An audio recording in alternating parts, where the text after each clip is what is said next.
ఎన్నో ఆధ్యాత్మికమైనటువంటి విషయాలు మాట్లాడుకుంటూ ఉంటాం మన ఛానల్ ద్వారా. నెల మారింది అంటే ఖచ్చితంగా రాశి ఫలాల ద్వారా మిమ్మల్ని పలకరిస్తూనే ఉంటాను. ఇక మనందరికీ సుపరిచితులు ప్రముఖ astrologist, life coach doctor RB Sudha గారు ఈ మాసానికి సంబంధించి, జూలై మాసానికి సంబంధించి మాస ఫలితాలు వివరిస్తారు. ఏ వీడియో కూడా ఎక్కడ స్కిప్ చేయకుండా చూడండి. విషయం బోధపడుతుంది. ఏదైనా పరిహారాలు ఉంటే ఖచ్చితంగా చేసుకోండి. ఇంకా మీకు ఏమైనా డౌట్స్ ఉంటే స్క్రీన్ మీద కనపడే నెంబర్కి కాల్ చేయండి. నమస్తే మ్యామ్. నమస్కారం. మీకు తదుపరి రాశి మకర రాశి. మకర రాశి వారికి ఏ విధంగా ఉంది జూలై మాసం చెప్పండి. మకర రాశి వారికి కూడా మిశ్రమ ఫలితాలే ఘోషిస్తున్నాయి. మనం చూసామంటే రెండో ఇంట్లోనే శని ఉన్నారు, రిట్రోగ్రేడ్ కూడా అవుతున్నారు అనమాట. సో చిన్న చిన్న హెల్త్ ప్రాబ్లమ్స్, హెల్త్ ఇష్యూస్ వచ్చే ఛాన్సెస్ ఎక్కువ కనిపిస్తున్నాయి అనమాట. అండ్ ఆల్సో ఫైనాన్షియల్ స్టెబిలిటీ ఉంటుంది కానీ ఖర్చులు చాలా ఎక్కువ ఉంటాయి. కెరియర్ పాయింట్ ఆఫ్ వ్యూకి వచ్చాము అంటే బాగానే ఉంటుంది కానీ కెరియరు, కానీ కొన్ని ట్రాన్సిట్స్ అంత బాగాలేదు. కానీ second half of this month చాలా బాగుంటుంది అని చెప్పుకోవాలన్నమాట. సన్ ట్రాన్సిట్ ఉంది, వీనస్ ట్రాన్సిట్, మెర్కురీ ట్రాన్సిట్ కూడా ఉందన్నమాట. సో అలాగే మనం చూసాము అంటే 4th హౌస్లో మనకి మార్స్ ట్రాన్సిట్ అంటే ఏంటి, కుజుడు ట్రాన్సిట్ జరుగుతోంది. First half of this month బాగుంది అంటే స్టూడెంట్స్కి చాలా బాగుంది. First half of this month వాళ్ళు అనుకున్న రిజల్ట్స్ వాళ్ళకి వస్తాయి. అలాగే వాళ్ళు పై చదువులకు వెళ్ళాలి అన్నప్పుడు పై చదువులకు వెళ్ళే ఛాన్సెస్ కూడా ఆ టైంలో వాళ్ళు చేసుకుంటే మంచిది. అంటే ఏంటంటే వేరే అబ్రాడ్ వెళ్ళే ఛాన్సెస్ కానీ ఇలాంటివి రావాలి అనుకున్న వాళ్ళందరికీ బాగుంటుంది. అలాగే 3rd రాహు మనకి, 2nd ఏమో శని. అండ్ మనం చూసామంటే 3rd రాహు ఏంటంటే బిజినెస్ వెంచర్స్ తప్పకిస్తుంది. అలాగే మనం చూసామంటే తోబుట్టువులు ఉంటే వాళ్ళకి చాలా బాగుంటుంది. వాళ్ళ తోబుట్టువులకి, వాళ్ళ ఎక్స్టెండెడ్ ఫ్యామిలీకి చాలా బాగుంటుంది. అలాగే ఏంటంటే బంధుమిత్రుల కలయిక ఉంటుంది. కొంచెం విందు వినోదాల్లో పాల్గొనే ఛాన్సెస్ ఎక్కువ కనిపిస్తున్నాయి. కానీ ఏంటంటే ఇన్వెస్ట్మెంట్ రంగంలో ఉన్న వాళ్ళకి కానీ లేకపోతే ఫైనాన్షియల్ మార్కెట్లో ఉన్న వాళ్ళకి కానీ కొన్ని ఇబ్బందులు, అంటే ఏంటంటే ఫైనాన్షియల్ డ్రెయిన్ అనేది ఎక్కువ కనిపిస్తోంది కనుక, especially first half of this month. And also వీళ్ళకి కూడా ఏంటంటే 6th లో కొన్ని ట్రాన్సిట్స్ జరుగుతున్నాయి కనుక 7th ఏంటంటే second half of this month వస్తున్నాయి కొన్ని ప్లానెట్స్. సో ఇవన్నీ ఏంటంటే సీక్రెట్ ఎనిమీస్ కానీ లేకపోతే శ్రమపడే ఒక యోగం కానీ, అలాగే లాసెస్ కొంచెం వచ్చే యోగం కానీ. అండ్ మనం ఆల్రెడీ మాట్లాడుకున్నాం కొంచెం health issues starting of the month ఉంటుంది, కొంచెం జాగ్రత్తగా చూసుకోండి అనేది. మనకి క్లైమేట్ కూడా చేంజ్ అవుతుంది అలా చూసుకుంటే. సో ఇన్ఫెక్షన్స్ రాకుండా చూసుకోవడం అనేది వెరీ వెరీ ఇంపార్టెంట్ అనమాట.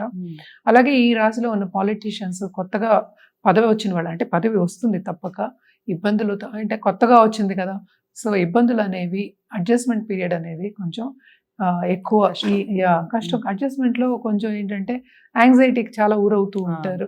ఇంపేషెంట్గా ఉండద్దు, అలాగే ఈజీగా కోపతాపాలు తెచ్చుకోవద్దు, ఎందుకంటే అది విభేదాలకి దారితీస్తుంది కనుక జాగ్రత్తగా ఉండడం అనేది మంచిది. అలాగే చూసామంటే దాంపత్య జీవితం కూడా అలాగే స్టార్టింగ్ ఆఫ్ ద మంత్ అలాగే ఉంది. వీనస్ ఎప్పుడు మూవ్ అవుతుందో 7th హౌస్కి, లవ్ రిలేషన్షిప్ అనేది డెవలప్ అవుతుంది, అంటే అండర్స్టాండింగ్ డెవలప్ అవుతుంది కదా. అలాగే ఏంటంటే కొత్తగా ఇప్పుడే లవ్ రిలేషన్షిప్లో ఉన్నాము అంటే వాళ్ళ దాంట్లో కూడా అండర్స్టాండింగ్ పెరిగి బాగుంటుంది, అంటే అనుకూల పరిస్థితులు వస్తాయి అని చెప్పాలి.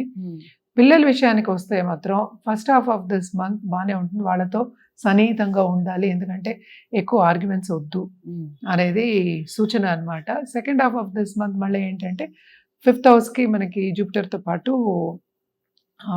మార్స్ కూడా వెళ్తున్నాడు. ఆ టైంలో ఏంటంటే వీళ్ళకి ఎక్కువ ఛాన్సెస్ ఉన్నాయన్నమాట. ఏంటి, డబ్బు వచ్చే ఛాన్సెస్, లాభం వచ్చే ఛాన్సెస్ ఎక్కువ కనిపిస్తున్నాయి. సో అది బాగానే ఉంటుంది. కెరియర్ పాయింట్ ఆఫ్ వ్యూలో చెప్పిన ప్రమోషన్ రాకపోవడం కానీ లేకపోతే ఇంక్రిమెంట్ రాకపోవడం కానీ, మన అనుకున్న స్థాయి రీచ్ అవ్వకపోవడం కానీ జరిగే ఛాన్సెస్ ఎక్కువ కనిపిస్తున్నాయి అన్నమాట. సో దాని మూలన ఏంటంటే యాంగ్జైటీ, అంటే స్ట్రెస్ రాకుండా చూసుకోవడం అనేది మంచిది. జనరల్గానే మన ఏలినాటి శనికి మనకి తెలుసు, స్ట్రెస్ అనేది మనం చెప్తూనే ఉంటాం, ఎందుకంటే ఫైనాన్షియల్ డ్రెయిన్ ఉంటుంది, అటు ఫ్యామిలీ పరంగా కొన్ని ప్రాబ్లమ్స్ ఉంటాయి, సో పిల్లల పరంగా కొన్ని ప్రాబ్లమ్స్ ఉంటాయి. సో ఇవన్నీ చూసుకోవాలి అంటే కొంచెం పరిహారాలు చేయడం అనేది మంచిదన్నమాట. ఏం పరిహారాలు చేయాలంటే శని దానం ఇవ్వడం కానీ, అలాగే శనికేమో ప్రదక్షిణ చేయడం కానీ, అంటే నవగ్రహాల ప్రదక్షిణ చేయడం కానీ చాలా చాలా మంచిదన్నమాట. ఇంకోటి ఏం చెప్పాను, శ్రీ యంత్రం. సో ఇంకోటి ఏంటంటే మనకి వీనస్ వస్తున్నాడు కనుక 7th హౌస్లో శ్రీ యంత్రానికి పూజ చేయడం, అలాగే లక్ష్మీదేవి పూజ చేయడం. అలాగే ఏంటంటే లక్ష్మీదేవి రూపం కాకుండా ఫ్యామిలీ కింద విష్ణుమూర్తికి, లక్ష్మీదేవికి కలిపి పూజ చేయడం అనేది చాలా మంచిది. ఎందుకంటే అటు హెల్త్ మనకి హెల్త్ పరంగా కూడా చూసామంటే సెన్సిటివ్ ఉంది కనుక అంటే హెల్త్ పరంగాను అలాగే ఫైనాన్షియల్ పరంగాను కొంచెం కుదుట పడే ఛాన్సెస్ ఎక్కువ కనిపిస్తున్నాయి అన్నమాట. అలాగే మనం కలర్స్ విషయానికి వస్తే మనం బ్లూ కలర్ ఎక్కువ చెప్పుకుంటాము. Okay. Blue, white and gold. ఎందుకంటే వైట్ అండ్ పింక్ ఇప్పుడు మనకి వీనస్ కూడా వస్తున్నాడు కనుక లవ్ రిలేషన్షిప్కి అట్లా దాంపత్య జీవితానికి బాగుంటుంది కనుక సో ఆ కలర్స్ కూడా చెప్పాం అనమాట. ఎక్కువ మనం వీళ్ళకి నార్త్ ఈస్టే చెప్పుకుంటాం, ఎక్కువ నార్త్ ఈస్ట్ బాగుంటుంది వీళ్ళకి. తప్పక బాగానే ఉంటుంది. ఏంటంటే ఇదంతా ఒక్క నెలకే కదా, జాతకం పరిశీలించుకున్నప్పుడు అసలు విషయం ఏంటని తెలుస్తుంది. అదే చాలా చక్కగా వివరించారు మేడం మకర రాశికి సంబంధించి. ధన్యవాదాలు. సో అదండి విషయం. మకర రాశి వారికి చాలా బాగుంది. కొన్ని మిశ్రమ ఫలితాలు ఉన్నాయి.